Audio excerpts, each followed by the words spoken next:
Bueno, creo que me alegro de estar aquí de nuevo,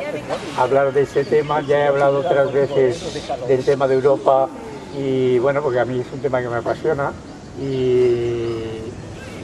creo que dentro de Economía Sol pues hemos tocado el tema de Europa por muchas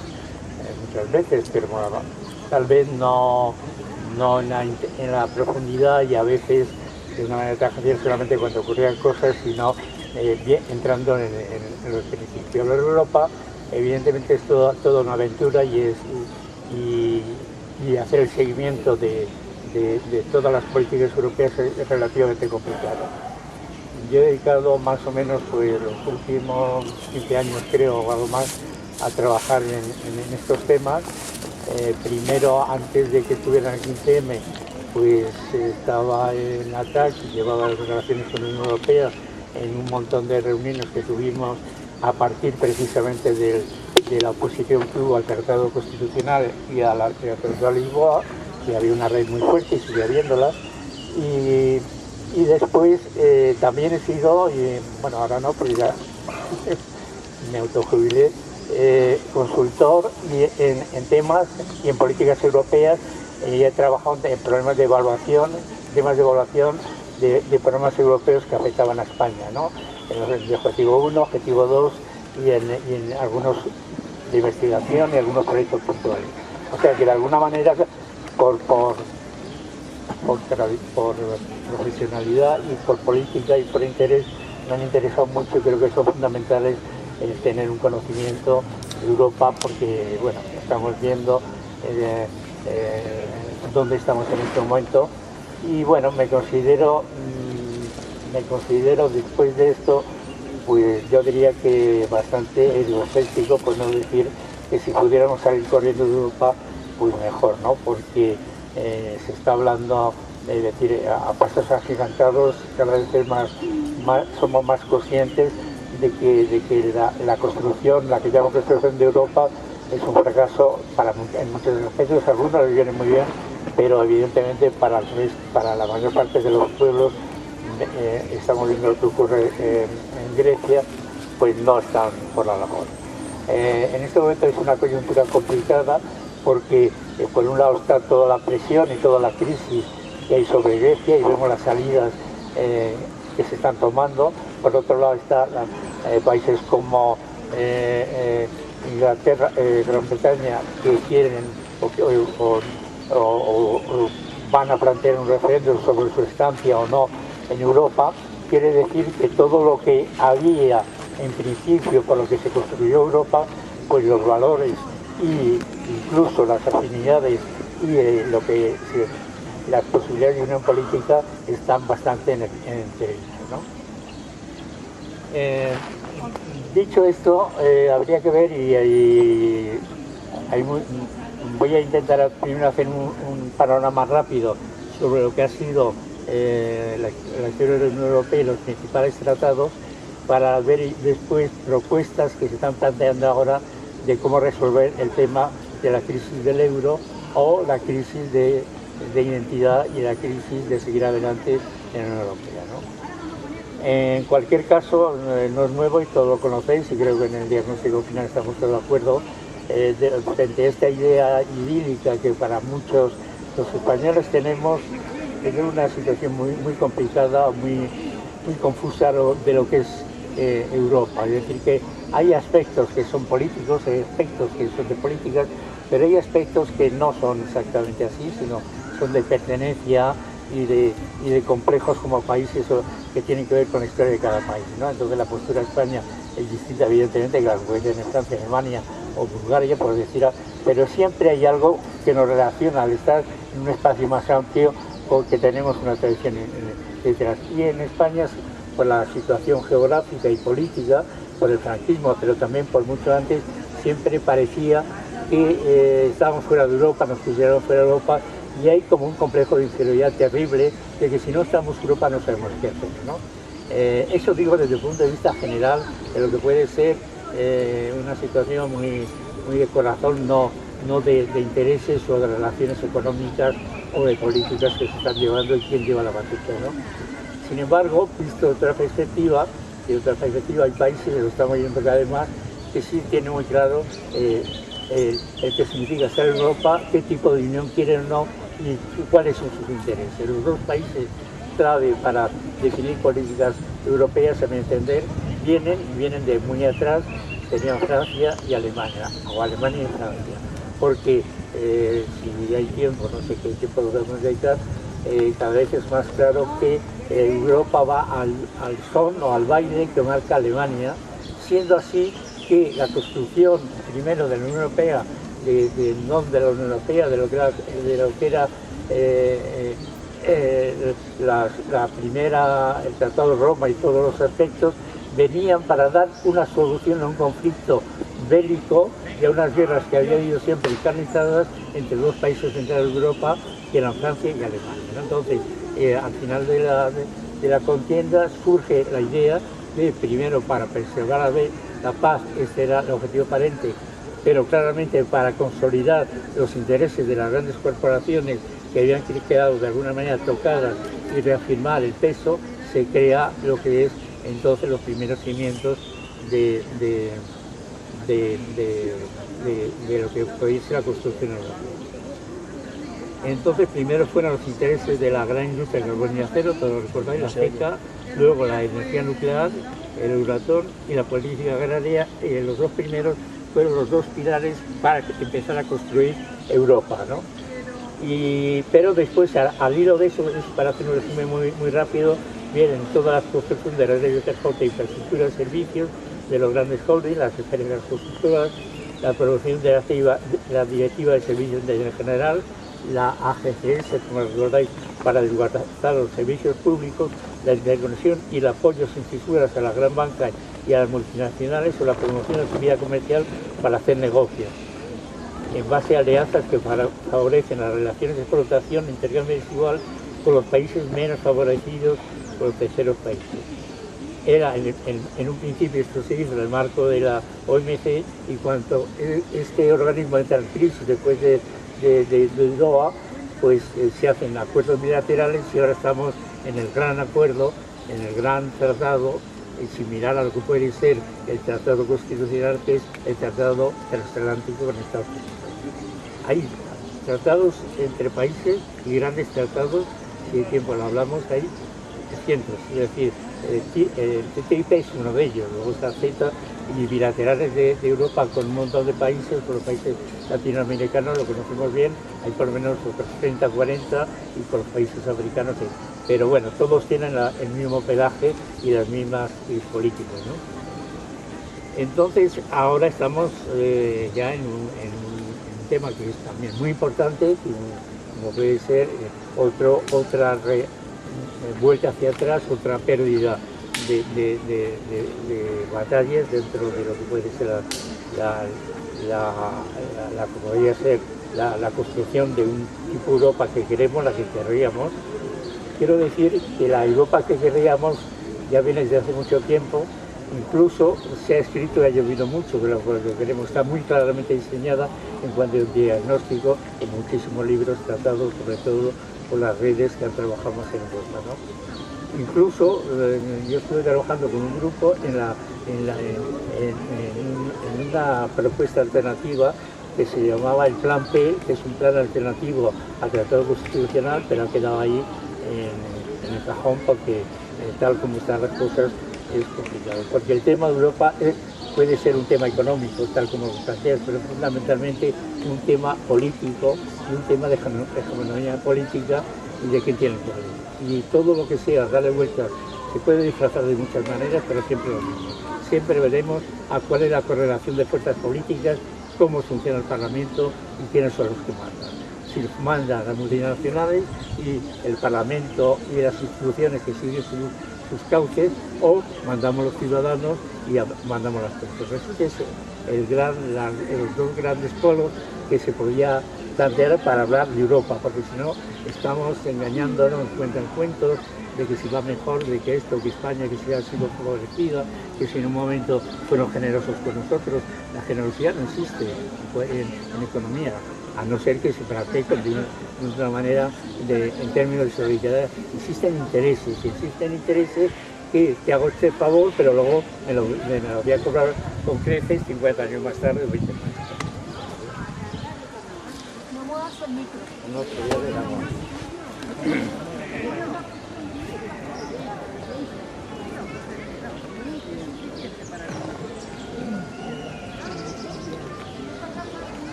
Bueno, entonces, en el 51 se crea ya va a ser esto muy rápido, la PECA, la comunidad, los 6 miembros fundadores, Bélgica, Alemania, Francia, Luxemburgo y Países Bajos. En el 57 están los Tratados de Roma, la creación de 6 países firmantes del Euratón y la Comunidad de la Económica Europea, que implica la creación de un mercado común más amplio que abarcara toda una gama de bienes y servicios. En el 68 se suprimen los derechos de aduana entre estos 6 países para favorecer principalmente los intereses de las grandes multinacionales, es decir, a una escala más reducida de lo que puede ser ahora el TTIP, y se implantan las políticas comunes, la política agraria común, la política comercial, hacer un balance de lo que significan estas políticas a nivel español, lo podemos ver, los efectos de la PAC. Ha sido evidentemente terminar con un montón de explotaciones agrarias, porque los intereses entre los distintos países, si tienen agricultura o no tienen agricultura, si tienen industria, cada uno podía jugar un papel complementario, pero no se ha querido uniformizar siempre a favor de los intereses de los países dominantes, ¿no? Pero lo que cambia todo, uno de los aspectos, bueno, como sabemos se va ampliando la Unión Europea, y España y Portugal entran en el 86, después de Grecia, que entra en el 81, y Austria, Finlandia y Suecia en el 95, y después entran otra serie de países hasta 28, de los cuales 18 están inscritos posteriormente en el euro. O sea, una cosa es la Unión Europea y otras cosas es el euro, ¿no? Es decir, que tú puedes estar fuera del euro, pero sigue estando dentro de la Unión Europea, siempre que no implique aspectos que se confronten con la Constitución Europea, es decir, con el Tratado de Lisboa, ¿no? Todo cambia, y ahí hay una posibilidad, justamente en el año 84-85, y había una posibilidad de una Europa más progresista, incluso se hace una constitución progresista, se hace desde Italia. Pero ese tratado, que en principio estuvo a punto de aprobarse, que es el Tratado Spinelli, en el 84, ese tratado que estuvo a punto de aprobarse, después se olvidaron de él o no salió por razones políticas adelante, pero ese sí iba un poco en el marco de la Europa que queremos, de la Europa social. Yo, lo del tema de la Europa del bienestar, lo dejamos aparte. Digamos, una serie de derechos que están enmarcados en lo que siempre se ha llamado la Europa social, la Europa bueno. Entonces, justo en ese momento, y a raíz de lo que pasa en el 85, en el Consenso de Washington, con Margaret Thatcher y Reagan, y el empuje tremendo del neoliberalismo, cambian todas las cosas. Podía Europa haber tomado una postura más progresista, por decirlo así, no alinearse directamente, pero no, toma la postura de asumir todos los principios del Consenso de Washington, que son los que, como sabemos, sirven para explotar América Latina durante 30 años, pero que después, en los últimos años, han servido para tomar la medicina nosotros mismos, y son los que sirven para explotar unos países a otros dentro de la Unión Europea. Y este es un momento, en el año 85, ¿no? Del año 87 al 93 se crea la acta única, bueno, se pasa hay un camino desde la acta única del 86, mercado anterior, a través de circulación de mercancías y capitales, y luego viene el famoso tratado de Maastricht, que da paso a la Unión Monetaria y el establecimiento del euro, los criterios de convergencia, la deuda pública, con los criterios de déficit, de presupuestario, del 30% del PIB, y que no pase por encima del 3% del déficit presupuestario, y la tasa de inflación al 1,5%. Y en definitiva, todo eso son cesiones de soberanía, nacional, que son políticas, donde afectan a la posibilidad de autonomía desde el punto de vista monetario, de tener una moneda particular y jugar con ella como cambio de cara a posibilidades, porque no pasa en países, España podría hacerlo bastante bien fuera del euro con otras condiciones, pero tiene una capacidad, a lo mejor Grecia no, es un país bastante más complicado porque es un país que no tiene esa capacidad de generación, pero España tiene una dimensión, una capacidad exportadora importante. De hecho,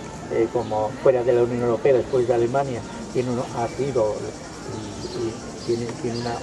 importancia y ha tenido un crecimiento importante en los últimos años. Es decir, si tienes salarios y precios y eres competitivo a ese nivel, evidentemente, y tienes una capacidad de innovación y tecnológica mediana, puedes exportar a un montón de países. Eso está claro. O sea que no son comparables el caso de Grecia con el de España, o cada uno o el de Francia tampoco con el de España. Francia y España tienen una situación relativamente similar, pero todo eso se ha ido habiendo una cesión de soberanía por las cláusulas que se llaman de subsidiariedad, y que se reafirma en la Constitución Europea, como comentaremos después, que se empieza a construir en los años antes de 2004, pero en 2004 ya hay un primer borrador y empieza todo un proceso de construcción de una Constitución Europea. Si recordáis, hubo unas campañas, todos participamos en estas campañas, la Constitución Europea, y se hizo Giscard d'Estaing, es decir, la derecha francesa, y otra serie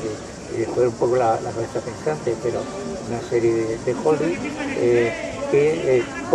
que asumía una serie de principios, una serie de ideas que estaban incluso desde el punto de vista de lo que puede ser la Constitución española, eran más reaccionarias, porque todavía la Constitución española se habla de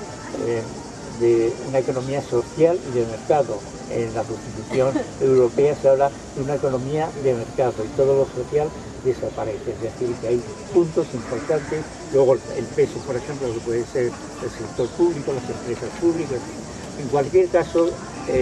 la Constitución Europea, que fue muy criticada en España menos, porque hubo menos información, y además claramente no se quiso que se batieran en el tratado constitucional la parte tercera. Entonces estaba Zapatero, yo me acuerdo perfectamente porque daba bastantes charlas en ese momento, y yo me quedé horrorizado cuando la Fundación Pablo Iglesias saca un fascículo hablando de lo que es la Constitución Europea y pone la parte primera y segunda, derechos, etc. Pero todo lo que era lo importante, todo lo que era económico, no aparecía para nada, y no hubo debate público ni posibilidad de que los que estábamos en contra participar en la televisión, etc. Yo me tuve que ir a dar campañas a Francia y a otros sitios donde evidentemente el ambiente era más favorable y la gente estaba muy enterada, pero aquí pasó y no se sabía lo que votaba. Y bueno, hubo, como sabéis, hubo un referéndum, una participación muy baja, pero suficiente para que se aprobara la Constitución Europea. Pero eso, como hubo el rechazo de Francia, hay que decir, de Francia progresista, pero también de Le Pen, y etcétera, de partidos que por otras razones, y en Holanda se produjo una gran crisis que esperemos que se produzca también no sé cuándo, pero sería para reflexionar, que duró 2 años, y que las autoridades, la Comisión y todas las instituciones europeas se quedaron en blanco, no sabían qué hacer. Se cuestionaba todo el proceso europeo, de tal manera que tardaron 2 años para hacer una cosa que se llamó Tratado de Lisboa, que era prácticamente, como dijo Giscard d'Estaing, y se rió todo el mundo. Llegó que yo y mucha gente lo hemos analizado, 500 páginas punto por punto y línea por línea. Era lo mismo exactamente, cambiando 4 cositas, pero se nos vendió como Tratado de Lisboa sin referéndum, aprobado por los gobiernos, y es lo que tenemos como guía, como una de las guías de ruta de lo que es la política económica y la política monetaria, que después dio paso, como sabéis, al euro y los tratados posteriores. Entonces, de 2004 a 2007 se produce la crisis del proyecto del Tratado Constitucional, el Tratado de Lisboa, y hasta 2009 no entra en vigor, es decir, que duró 5 años todo esto, el Tratado de Lisboa, cambiando el funcionamiento de la Unión Europea. Hay una serie de añadidos, porque el Tratado de Lisboa son, por un lado, el cuerpo grande es el tratado que puede ser similar a lo que puede ser el Tratado Constitucional, pero luego hay todo serie unas normas de funcionamiento de la Unión Europea, que son las que establecen lo que llaman, que han llamado esa palabra tan horrible que llaman gobernanza, que yo no sé qué significa, pero que es una manera de gobernar que no tiene que ver nada con lo que entendemos que debe ser la manera de gobernar, puede ser democrático, autoritario, o sea, pero que es más bien autoritaria de cómo se toman las resoluciones y los acuerdos en cada uno de los tratados y de las que se van implementando a partir de ahí, como es el pacto por el euro, para salvar en el 2011 la moneda única y ser competitivos a nivel internacional, y para ello hay que acabar con la idea de Europa social y de mantener la Europa, bueno, lo que había de estado de bienestar, de la clase trabajadora, de bajar salarios, de elevación al rango constitucional, del techo al déficit y de periodización del pago de la deuda, cualquier inversión, lo sabemos muy bien porque nos afectó y todos estuvimos en esa lucha, en la reforma del artículo 135 de la Constitución española, y España fue uno de los países que lo aprobó, no por referéndum, sino por acuerdo entre la gran coalición PP-PSOE, que nos hicieron tragar y que daba prioridad al rescate a la banca por encima de los derechos sociales o de cualquier otra cosa. Lo primero era a tragar todos el pelote que había habido con la banca, que habían hecho lo que habían querido. Primero estuvimos ayudando a la gran banca a que creciera y se crearan los grandes bancos que trabajaron y operaron y se hicieron con América y en América Latina, Portugal. Allí ya ha desaparecido la banca local, son los bancos como Santander, lo que sea, lo mismo pasa en muchos países de América Latina, en México, etcétera, y también a esa banca es la que con dinero propio, primero cuando se impuso como criterio el que había que desmantelar por cuestiones de la banca pública, toda la banca pública que había en España, el Banco Exterior, el Banco, la banca de crédito agrícola, toda la banca que había pública, hubo que desmantelarla como condición para entrar en Europa. Y ahí estamos, que en este momento, que claro, otros países han mantenido de alguna manera algunos posibilidades de banca pública o banca pública regional, pero en España eso no existe, ¿no? Y el ICO, la capacidad que tenemos para financiar industrias y todo eso, pues relativamente ni tiene fondos, ni tiene medios, ni se quiere que sirva un instrumento para crear.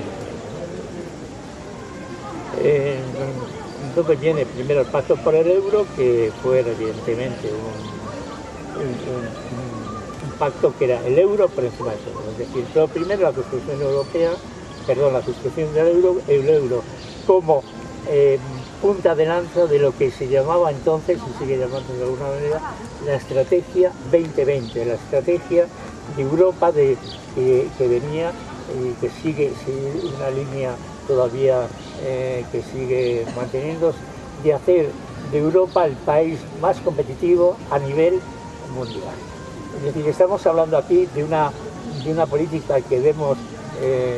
desde lo local, desde lo pequeño hasta Europa, pero aquí hay una ambición y hay que verlo también un momento a nivel estratégico. A nivel estratégico, a nivel mundial, hay, digamos, varios factores, pero convendría ver esto porque si no, no vemos muy bien en dónde estamos metidos y cuál es nuestra pertenencia y a quién estamos ayudando. Entonces está por un lado esta estrategia 2020 que está impulsada por las multinacionales, como digo, es de hacer Europa no solamente el mayor mercado interior, sino la mayor potencia a nivel europeo,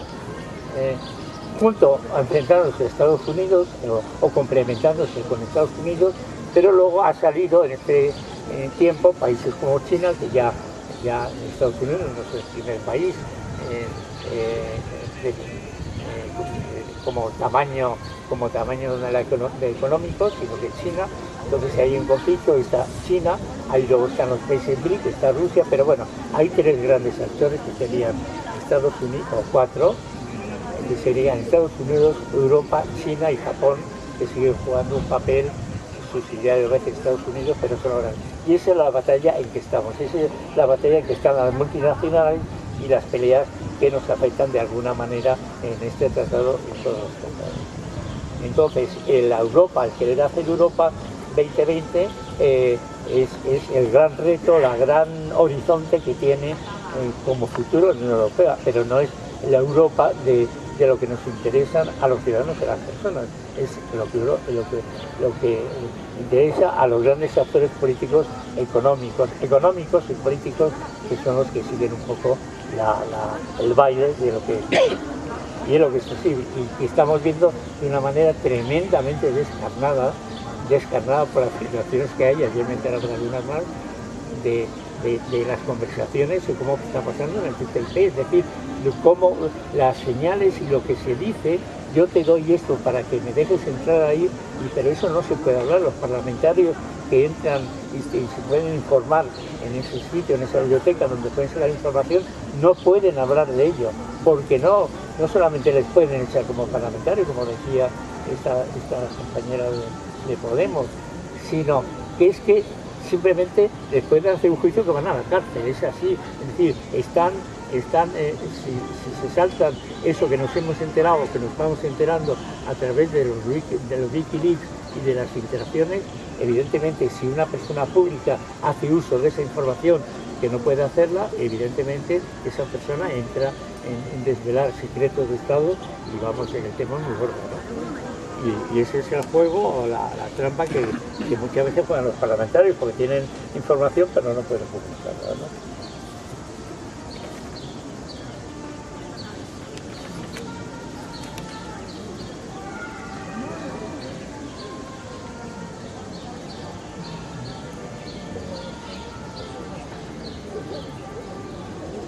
Para hacer un resumen,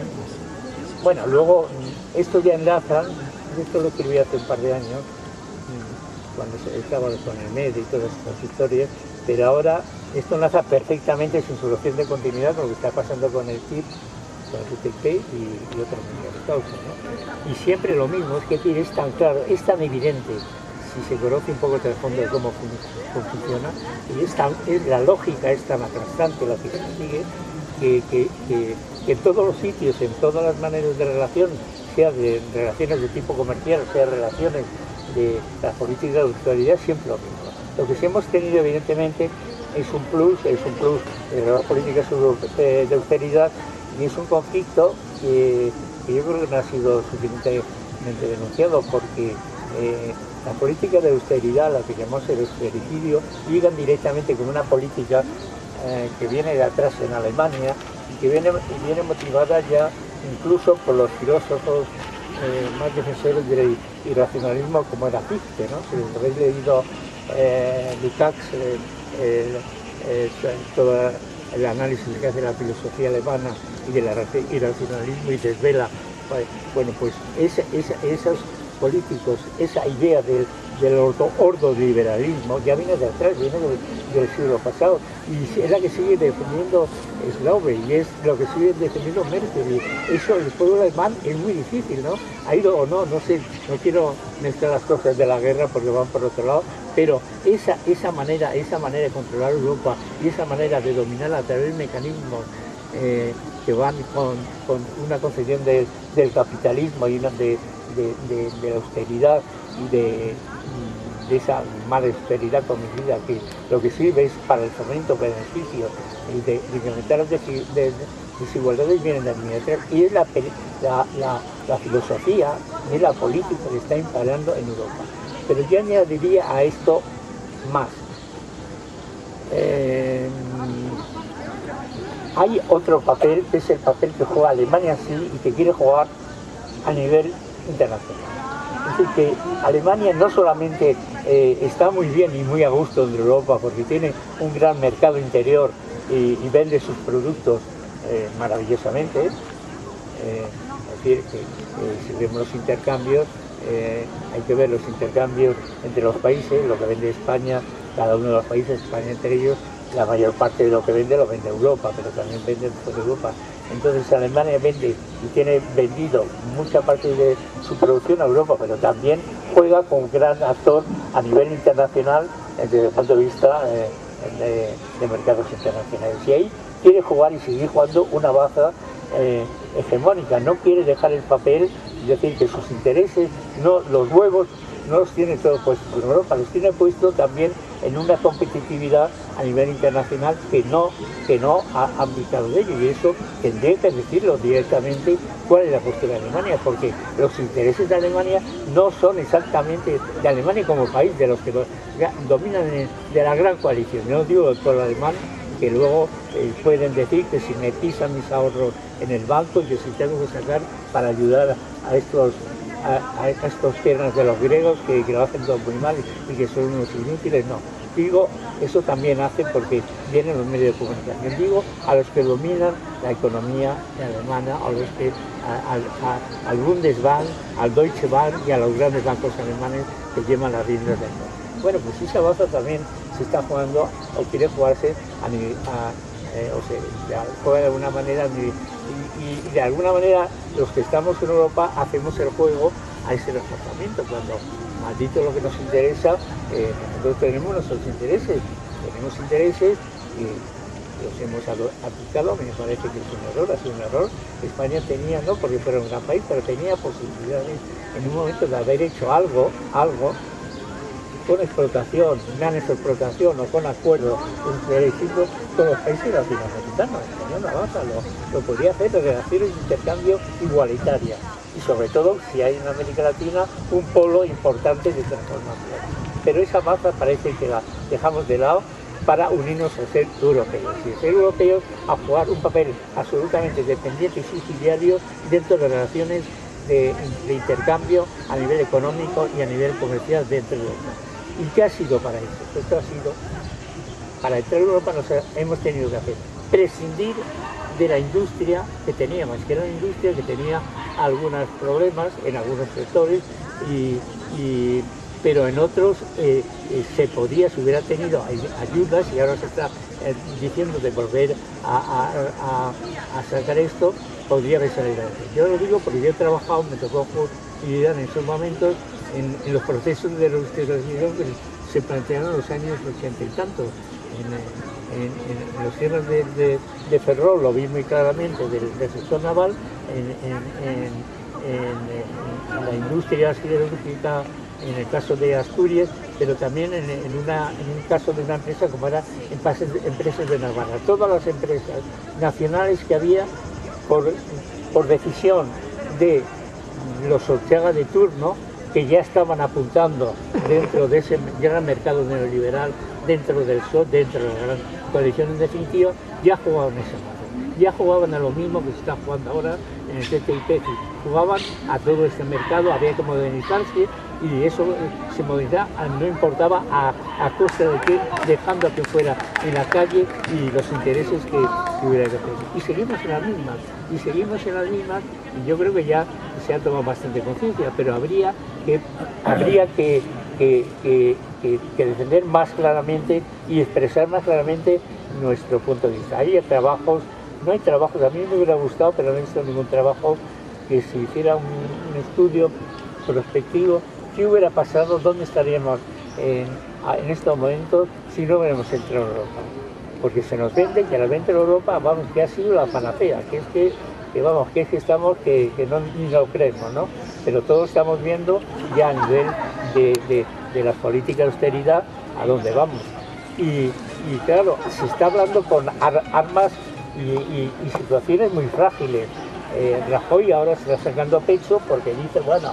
dice unas chorradas que no sé, es una persona tan bien informada y aparte quiere engañar tanto, pero como de que si somos el país que más crece, que estamos creciendo, pero vamos, es que tenemos detrás todo esto se está moviendo con alfileres, es decir, muchos, y no quiero ser gafe, pero están hablando de una gran crisis que se está de nuevo germinando en Estados Unidos. Otra gran crisis, estamos en una situación de dinero, de que hay tanto dinero que se puede,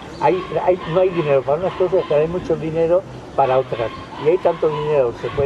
que no se sabe qué hacer, que ya hay en muchos casos en Estados Unidos que se están hablando, si no se mete en páginas especializadas, que los países están viviendo. Es decir, que no es el caso de que la deuda Grecia es insolvente. La deuda de España es insolvente. La deuda de Estados Unidos es insolvente. A mí me gustaría preguntar, y no lo he visto, si el Fondo Monetario, que hace ese tipo de trabajo, ha hecho un estudio de insolvencia de los países, pero todas están cogidas por alfileres. Estados Unidos tiene una deuda mucho más grande, proporcionalmente, lo digo por el tamaño de economía, a España y a Francia y otros muchos, pero nadie va a cuestionar evidentemente el papel de Estados Unidos y va a tener gente o bancos o va a arreglarse para que le presten y sigan prestando. A Grecia no interesa, ¿no? Porque el problema de Grecia no es tanto un problema económico que decía que también lo es, sino es un problema político. El problema de Grecia es un problema de ejemplificación. No puede haber gente rebelde o países rebeldes como Grecia que den la pauta con un gobierno que no utiliza, a que otros países como España, que ya sería otra historia, vayan por el mismo camino y cuestionen las políticas europeas, ¿no? Pero en cualquier caso todo esto que digo requiere de análisis y de análisis mucho más en profundidad, de búsqueda de alternativas y de que nos pongamos a trabajar, no solamente a hacer diagnósticos y decir que todo está mal, sino a empezar a buscar soluciones. Hay soluciones. Yo no sé si dejarlo aquí de momento y también una opinión y luego ver qué posibles soluciones. Hay algunos documentos que se están haciendo, hay grupos que están... estaba viendo, por ejemplo, un documento que ha hecho, que hace un año y pico, pero que puede ser interesante, que es de Varoufakis, que es de Galbraith y de alternativas sobre el euro y sobre Europa, que da una serie de pautas. Luego hay toda una red de seguridad y en otros sitios también de políticas alternativas y es lo que haría falta hacer, porque estamos hablando de que no queremos y no nos sentimos, y hay mucha malestar y mucha decepción en Europa, aunque los españoles por encima de todo ha bajado mucho la confianza en las encuestas que hace la Unión Europea y que se hacen aquí en España, en el Instituto Nacional de Estadística, ha bajado mucho la confianza en Europa, pero sigue siendo de los países que, por las razones que decía antes, no es suficientemente o no le han dado suficientemente la cabeza para saber que este tipo de Europa no nos interesa, que no nos interesa para nada, que hay que hacer otra cosa. Y si no podemos cambiar Europa, pues desde luego seguir aquí aferrados no nos va a ir nada bien. Y sobre todo teniendo en cuenta, volviendo otra vez al tema político, la correlación de fuerzas. La correlación de fuerzas en el Parlamento Europeo hay dos grandes, lo que se llama la Gran Coalición. La Gran Coalición de Alemania tiene su transposición en la Gran Coalición en el Parlamento Europeo, como hemos visto en las votaciones que se han hecho con el TTP directamente, y tiene su transposición en el PSOE y las políticas que está haciendo de los partidos socialistas a nivel europeo, pero también a nivel nacional. Entonces, lo que pasa es que hay una engañifa continuamente de que se quiere hablar de lo social y de todo esto, y luego por un lado se habla de esto y por otro lado se actúa y se vota de otra manera, y esto es una cosa que no tiene, es una desvergüenza. Tendría que terminar de una vez y ser absolutamente intransigente con esta manera de engañar. A mí se me ocurre, tuvo bastante éxito lo que hicimos en Economía Solo hace unos años, de desmontar mentiras. Eran maneras muy cortas de dar argumentos para desmontar este tipo de cosas. Y tendríamos que a lo mejor que volver a darle a dedicar un poco de tiempo a desvelar y a desentrañar, a desenmascarar estas políticas que ya lo estamos viendo, que si queréis entramos a continuación lo que pasa en Grecia o lo que estamos hablando de otras políticas, pero es que esto es imposible cambiar, completamente imposible. Mientras hay un grupo europeo, más o menos, un grupo de izquierda que se llama, que bueno, que puede haber diferencias en cuanto a cómo funcionan los partidos, pero las ideas y los diagnósticos son claros y son bastante coincidentes entonces. Pero la fuerza que tienen es mínima a la hora de cambiar. Y sin embargo, los dos grandes grupos de la coalición pues que van por un camino muy claro y quieren llevar el COP por un lado. Y luego nos digamos ya de los grupos satélites de extrema derecha que hay y de grupísculos neoliberales, neonazis y no sé cuántos, no se dicen así, pero que son que en el Parlamento Europeo, que eso ya van a bola y van funcionando en función de intereses concretos y de pactos electorales, ¿no? Pero vamos, yo la verdad es que no soy nada optimista que se pueda cambiar esta Europa y me parece muy bien que los argumentos y los posibles cambios en cuanto a que hacen ministros prestigiosos, algunos europeos y otros no europeos, que puede ser el mismo Krugman o puede ser también que lo ven desde fuera y lo ven de otra manera, ¿no? O Stiglitz, bueno, pero la verdad es que desde el punto de vista político yo creo que lo tengo bastante yo lo dejaría aquí, si queréis abrimos y yo te pediría que explicaras un poco lo del MEDE, que lo has pasado un poco por encima y creo que es importante para que lo vamos a hablar ahora. Al Tratado Constitucional y al Tratado de Lisboa, que había una red muy fuerte y sigue habiéndola, y después también he sido, y bueno ahora no porque ya me autojubilé, consultor en temas y en políticas europeas, y he trabajado en problemas de evaluación, de programas europeos que afectaban a España, ¿no? En el objetivo 1, objetivo 2 y en algunos de investigación y algunos proyectos puntuales. O sea que de alguna manera por profesionalidad y por política y por interés me han interesado mucho y creo que son fundamentales tener un conocimiento de Europa porque bueno, estamos viendo dónde estamos en este momento y bueno, me considero después de esto pues yo diría que bastante egocéntrico, por no decir que si pudiéramos salir corriendo de Europa pues mejor, ¿no? Porque se está hablando, pero siempre hay algo que nos relaciona al estar en un espacio más amplio porque tenemos una tradición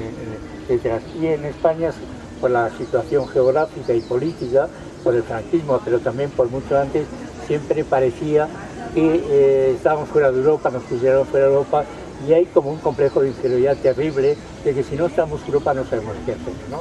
Eso digo desde el punto de vista general de lo que puede ser una situación muy de corazón, no de intereses o de relaciones económicas o de políticas que se están llevando y quién lleva la batuta, ¿no? Sin embargo, visto de otra perspectiva, hay países, lo estamos viendo cada vez más, que sí tienen muy claro el que significa estar en Europa, qué tipo de unión quieren o no y cuáles son sus intereses. Los dos países clave para definir políticas europeas, a mi entender, vienen de muy atrás, serían Francia y Alemania, o Alemania y Francia, porque si hay tiempo, no sé qué tiempo podemos dedicar, es decir, a pasos agigantados, cada vez somos más conscientes de que la construcción, la que llamamos construcción de Europa, es un fracaso en muchos aspectos, algunos les vienen muy bien, pero evidentemente para la mayor parte de los pueblos, estamos viendo lo que ocurre en Grecia, pues no están por la labor. En este momento es una coyuntura complicada porque por un lado está toda la presión y toda la crisis que hay sobre Grecia y vemos las salidas que se están tomando. Por otro lado están países como Inglaterra, Gran Bretaña, que quieren o van a plantear un referéndum sobre su estancia o no en Europa, quiere decir que todo lo que había en principio por lo que se construyó Europa, pues los valores e incluso las afinidades y las posibilidades de unión política están bastante en peligro, ¿no? Bueno, que digo que me alegro de estar aquí de nuevo, hablar de ese tema. Ya he hablado otras veces del tema de Europa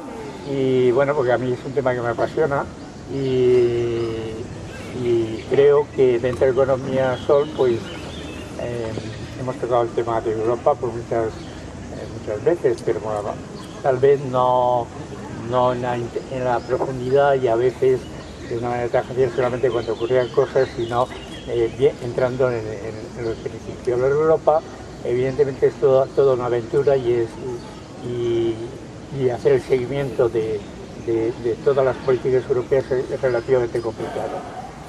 Yo he dedicado más o menos pues, los últimos 15 años, creo, o algo más, a trabajar en estos temas. Primero, antes de que estuvieran el 15M, pues estaba en ATAC y llevaba las relaciones con la Unión Europea en un montón de reuniones que tuvimos a partir precisamente de la oposición club. Dicho esto, habría que ver voy a intentar primero hacer un panorama rápido sobre lo que ha sido la historia de la Unión Europea y los principales tratados,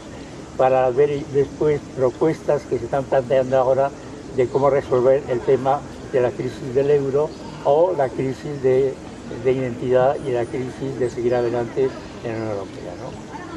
En cualquier caso, no es nuevo y todos lo conocéis y creo que en el diagnóstico final estamos todos de acuerdo frente a esta idea idílica que para muchos los españoles tenemos en una situación muy complicada, muy confusa de lo que es Europa. Es decir, que hay aspectos que son políticos, hay aspectos que son de políticas, pero hay aspectos que no son exactamente así, sino son de pertenencia y de complejos como países que tienen que ver con la historia de cada país, ¿no? Entonces la postura de España es distinta evidentemente que la que en Francia, Alemania o Bulgaria, por